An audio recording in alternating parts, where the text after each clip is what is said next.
Hi, today I will tell you my own story. It could be said that it was my obsession during my college years, and it took me a lot of time to overcome that dark memory. I even lost my best friend.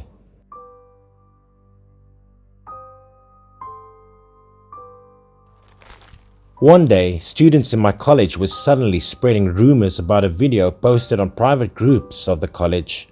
In the video, there was a second-year female student in a nude state changing in the women's toilet. That's not all.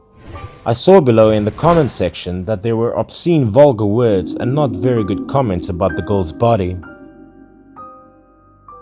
As for me, a simple person who doesn't like to gossip, I really do not care about this video at all, not even bothering to join those secret groups despite having been at college for 2 years. As usual, after the class ended, I went down to the cafeteria for lunch. While walking, I took a phone call from Vera, my best friend. Today, Vera also had a class at the college and we normally had lunch appointments at this time. Normally with my calls, Vera only takes about 5 seconds to pick up. But for some unknown reason, today I made 3 consecutive calls and still had not heard from Vera. Having a bad premonition, I hurriedly put my phone into my pocket and cycled straight to Vera's house. When I arrived, her mother said that since this morning Vera had locked herself in her room, refused to go to school, nor bothered to eat or drink, and her mom didn't know why. I asked permission for Vera's mother to come in, and then headed to my friend's room in bewilderment. The door was locked. There was no sound inside. I softly knocked on the door and called her. It took a long time for Vera to appear with a swollen face, messy hair. Seemingly she was crying. Seeing me, Vera hugged me in tears. I did not say nor ask anything because I knew letting her cry was the greatest comfort for her at that stage.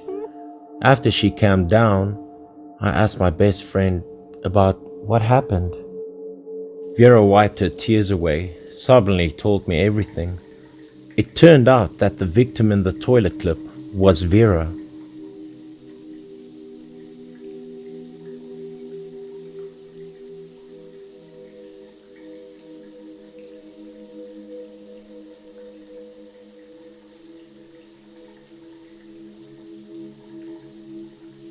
She felt really hurt when her body was made fun of and talked about, and even insulted by all those people on the internet. Listening to her, my tears suddenly flowed. I hugged my friend tightly and comforted her. All afternoon I was with Vera, trying my best to persuade her to believe that everything will fall into oblivion and no one will even remember the video anymore. When talking to me, Vera's mood seemed to have stabilized. She also finished a glass of milk that her mother brought up. After Vera got better, I went back to school because I had 2 more classes left. I thought everything was fine, but unexpectedly, early in the morning, I suddenly received a call from Vera's house, announcing that Vera had taken sleeping pills to kill herself last night.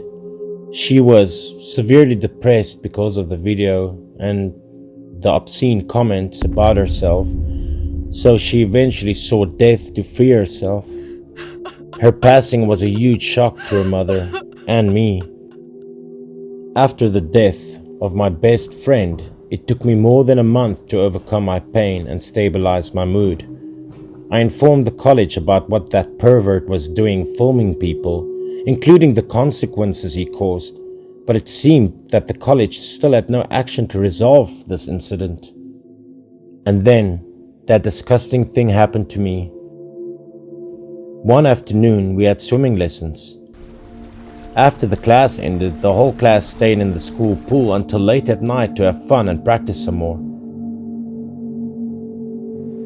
So I came home that night at 7 o'clock, and it was about 9 p.m. when I remembered that I left my phone in the dressing room next to the pool.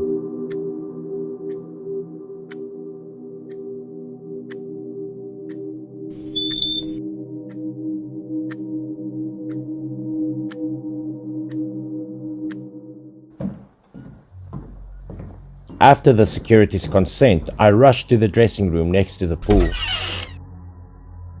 It wouldn't have been anything special if I hadn't accidentally discovered a stranger hidden in the dressing area. I should have immediately gone back after I got the phone, but my tough-hearted nature forced me to look out for who it was.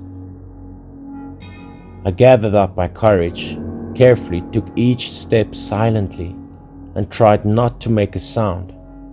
When I got closer, I saw a man in a black top who was stealthily putting the camera in the girls' changing room.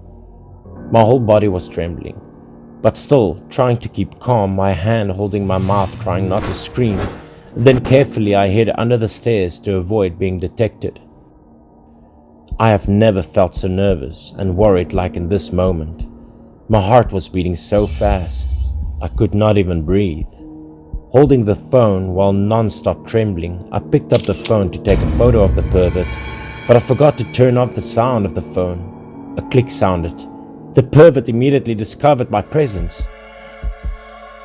Oh, my mind was empty. I couldn't think anymore. I clumsily dropped the phone and ran away.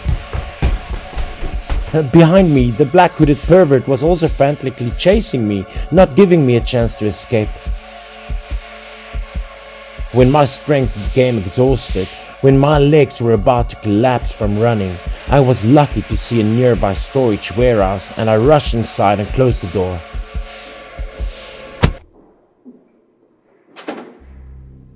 Then gradually retreated to a corner of the old wet room, which was full of cockroaches, centipedes and spider webs.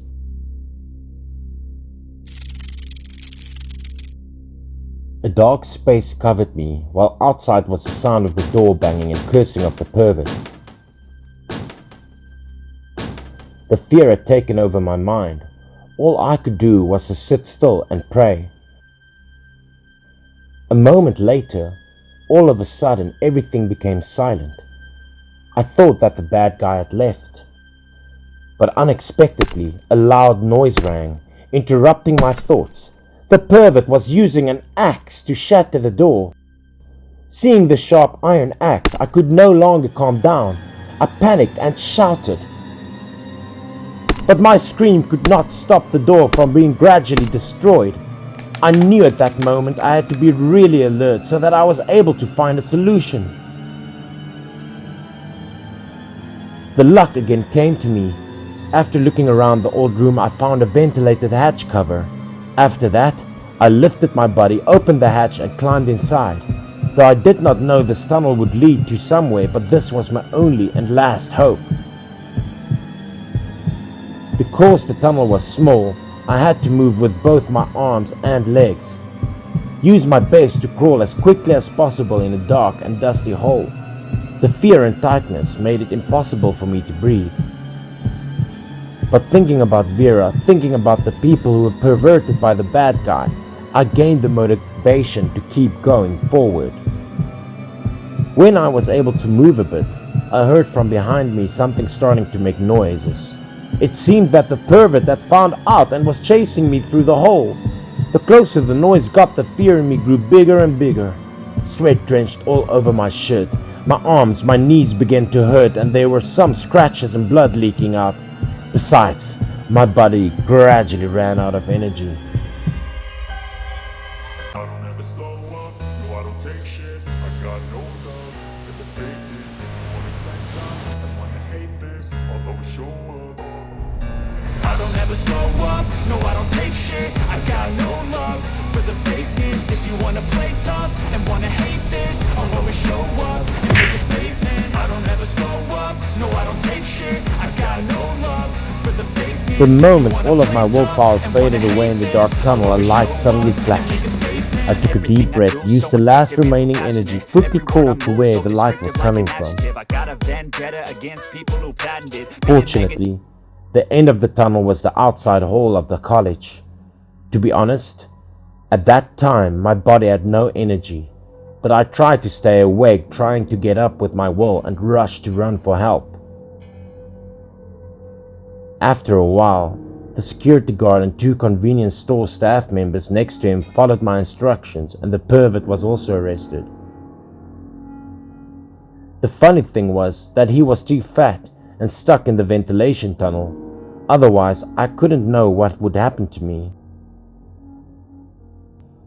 After that, the police were present and took him to the police headquarters.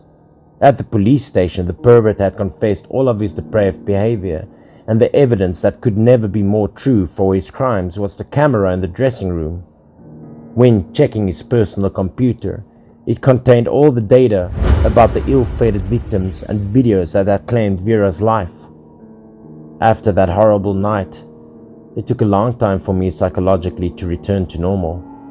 But no matter what, that dark memory seemed to be an obsession throughout all my life.